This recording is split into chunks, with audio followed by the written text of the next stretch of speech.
Now, this is not saying that, oh, yeah, other people just putting more effort into the fighting is stronger than God. The problem is that God wasn't really that much on the Israelites' side. Especially not on the side of Hophni and Phinehas. What's up, cool people? My name is Matt. Welcome back to our Bible study. Alrighty. 1 Samuel chapter 4. So last chapter, basically, Samuel, the somewhat young man, we're not told exactly his age, but presumably quite young, is helping out in the tabernacle and goes to sleep one night, hears God's voice, doesn't recognize that it's God's voice because he had never heard from God before. So asks if it's Eli. He says no. After a couple of times, Eli's like, oh wait, this is probably God because I haven't been calling him any of these 3 times. So then basically Samuel hears from God that a whole bunch of bad stuff is going to happen to Eli and his sons and their family. And eventually, through some coaxing from Eli, Samuel then tells that to him. And it's pretty much the first instance of what eventually turns out to be many, where Samuel hears from God and is essentially over time confirmed as a prophet of the Lord.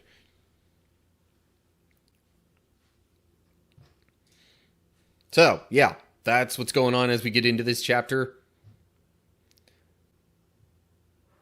Then let's get into it. 1 Samuel chapter 4. Now, without any change in subsections here from the last chapter, it also just adds, and Samuel's words went out to all the people of Israel. After the section saying that, it was pretty much confirmed that he was a prophet of the Lord amongst the other people of Israel. But anyway, then it continues on. At that time, Israel was at war with the Philistines. The Israelite army was camped near Ebenezer, and the Philistines were at Aphek. The Philistines attacked and defeated the army of Israel, killing 4,000 men. After the battle was over, the troops retreated to their camp, and the elders of Israel asked, "Why did the Lord allow us to be defeated by the Philistines?" Then they said, "Let's bring the Ark of the Covenant to the Lord from Shiloh. If we carry it into battle with us, it will save us from our enemies." I'm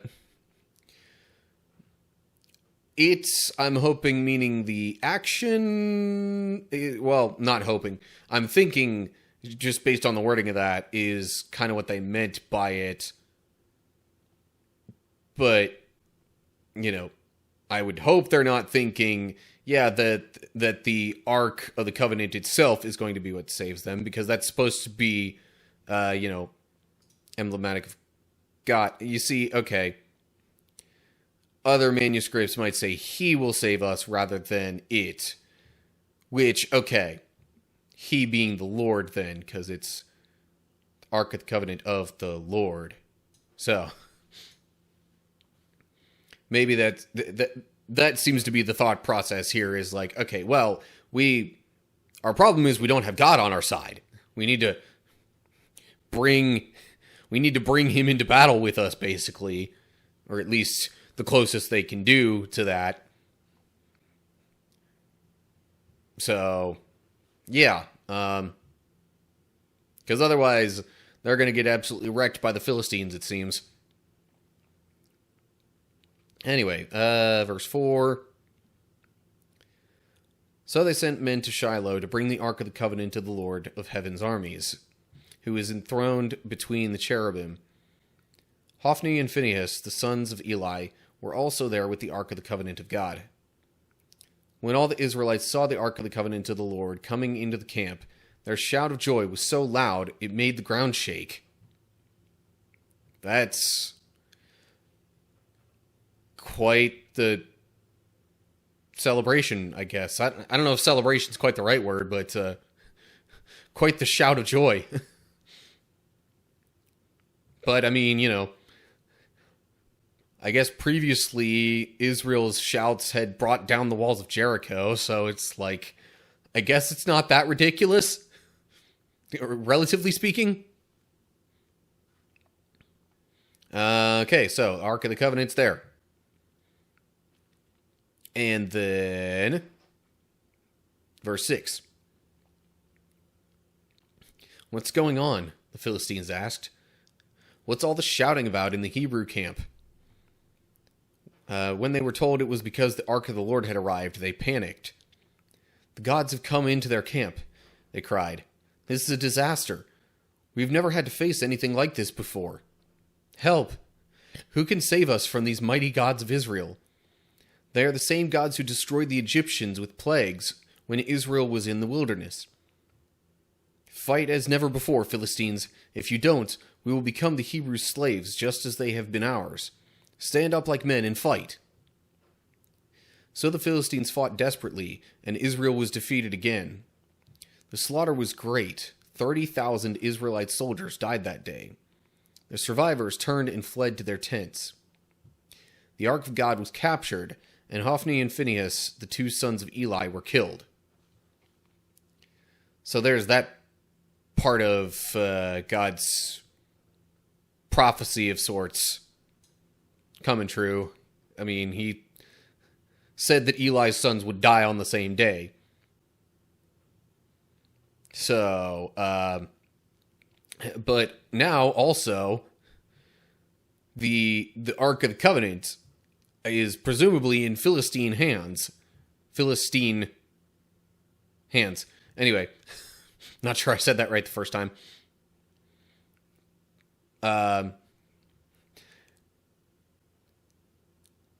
Now, this is not saying that, oh, yeah, other people just putting more effort into the fighting is stronger than God. The problem is that God wasn't really that much on the Israelites' side.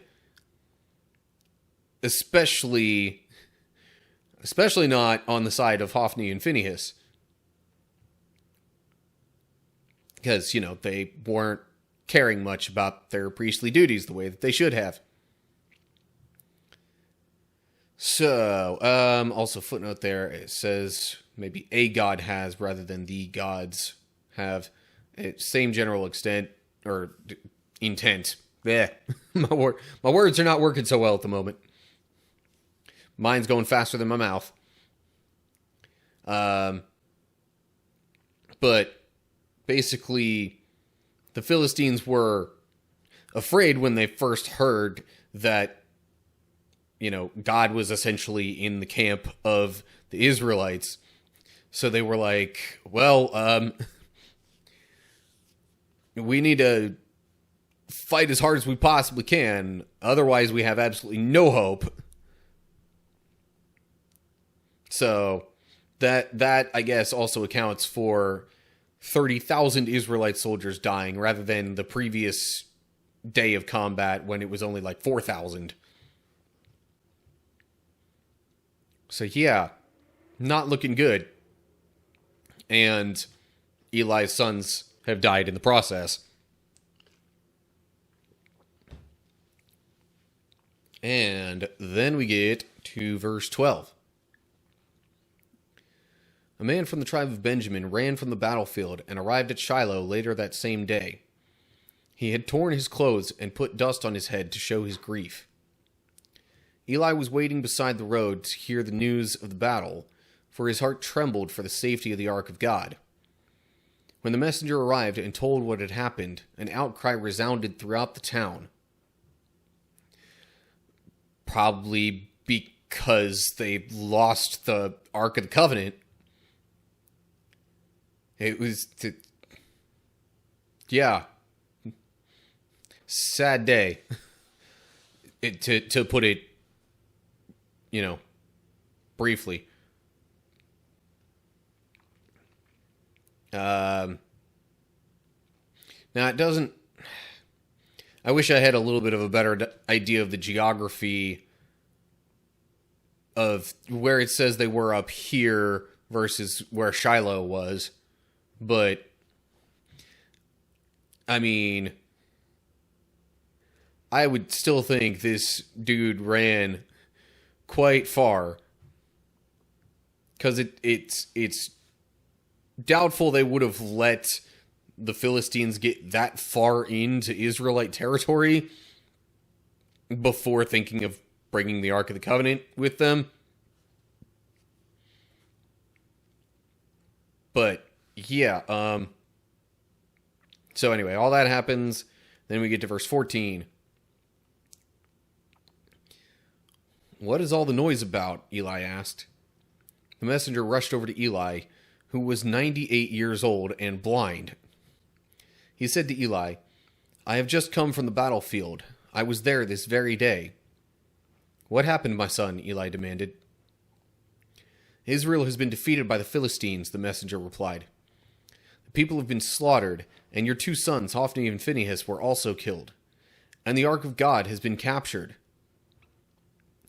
When the messenger mentioned what had happened to the Ark of God, Eli fell backward from his seat beside the gate.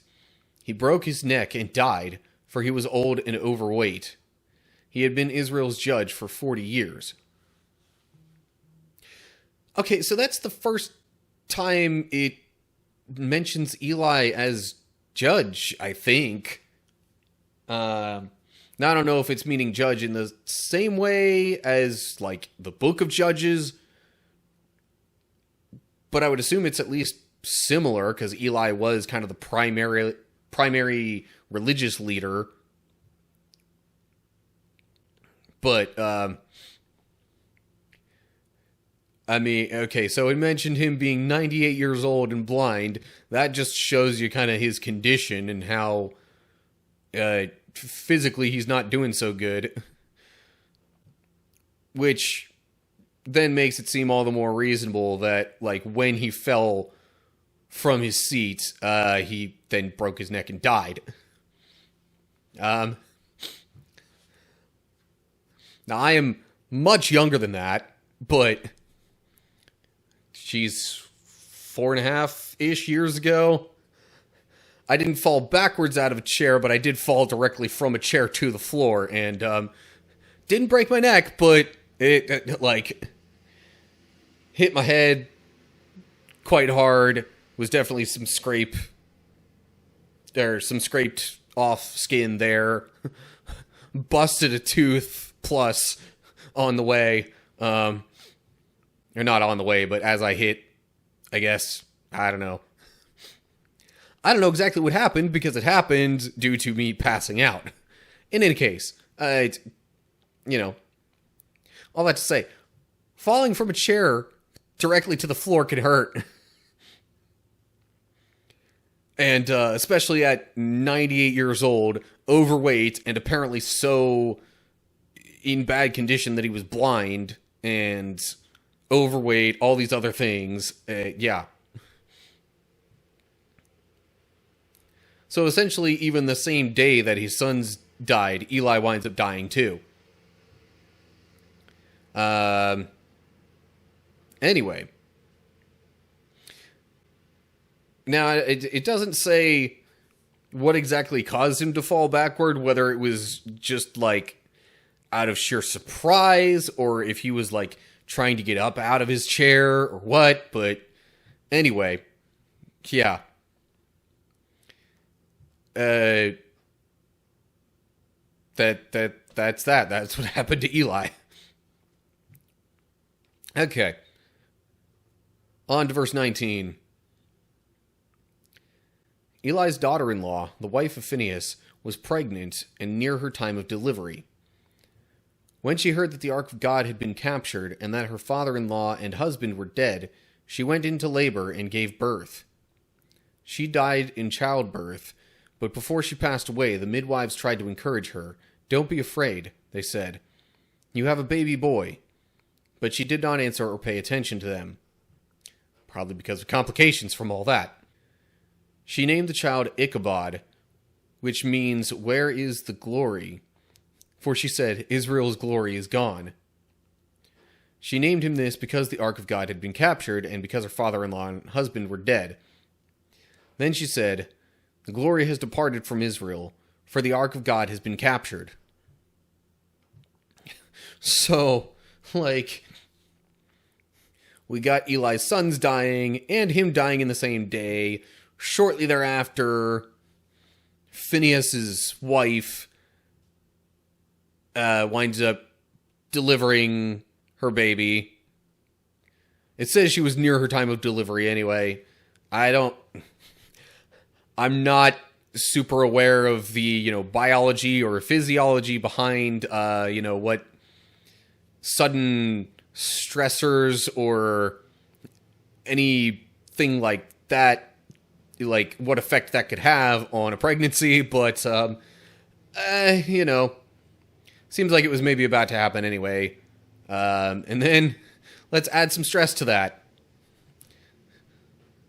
So she gives birth to a son named Ichabod, which she names him because it's like, well, Ark of the Covenant's gone, priests, the main priests of God are dead, and yeah, all kinds of bad stuff happening for God and, well, for God's people more so.